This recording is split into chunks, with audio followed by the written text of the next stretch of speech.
Hi అండి, నేను మేమైనా టైలర్ని. నేను cut work back side neck తిప్పుతున్నాను. ఆల్రెడీ ఇది ఒక పార్ట్ అయితే నేను వీడియో పెట్టాను. ఇది రెండో పార్ట్ వాయిస్ ఇస్తూ కుడుతున్నానండి. అంతే చూడండి, నేను చుట్టూ కుట్టు వేసాను. ముందు కొంచెం తీసాను, అది వీడియో మిస్ అయిపోయిందండి. ఫోన్ రావటం వల్ల కట్ అయిపోయింది. అది కుట్టేసుకున్న తర్వాత అండి మూలలు అయితే చిన్న చిన్న టక్స్ పెట్టుకోనండి.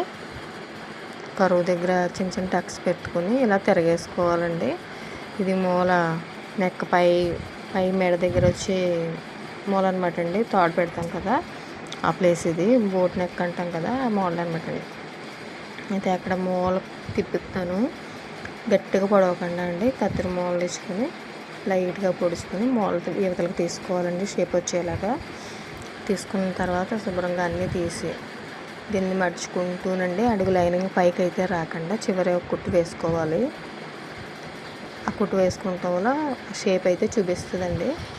నేను ఈ కట్ వర్క్ కొంచెం తిప్పినప్పుడు ఈ థ్రెడ్ యాంగిల్ థ్రెడ్ తిప్పేది ఉంది కదండి లోపు, ఆ లూప్తోని లాస్ట్లో చివర రౌండ్గా ఉంటుందండి, దాన్ని పెట్టి కొంచెం షేప్ తీస్తున్నాను.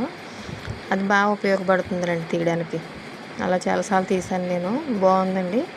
అది ఆ రెండు కరువులకి కూడా నేను తిప్పుతున్నాను చూసారా, ఆ రౌండ్ షేప్ అయితే చూపిస్తుందండి. కుట్టు అంతటికి కూడా షేప్ చూపిస్తుంది. దాన్ని పెట్టి అటు ఇటు తిప్పితేనండి.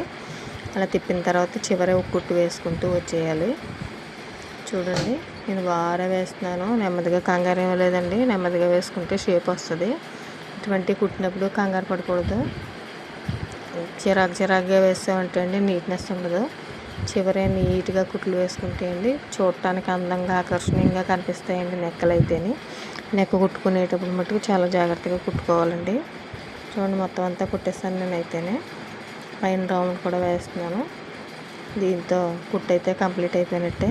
ఎలా ఉందో చూడండి. నా వీడియో నచ్చితే లైక్ చేయండి, షేర్ చేయండి, సబ్స్క్రైబ్ చేసుకోండి. సబ్స్క్రైబ్లు తగ్గిపోయినాయండి, వ్యూస్ తగ్గిపోయినాయి. ప్లీజ్ కొంచెం సపోర్ట్ చేయండి. ఎలా ఉందో చూడండి.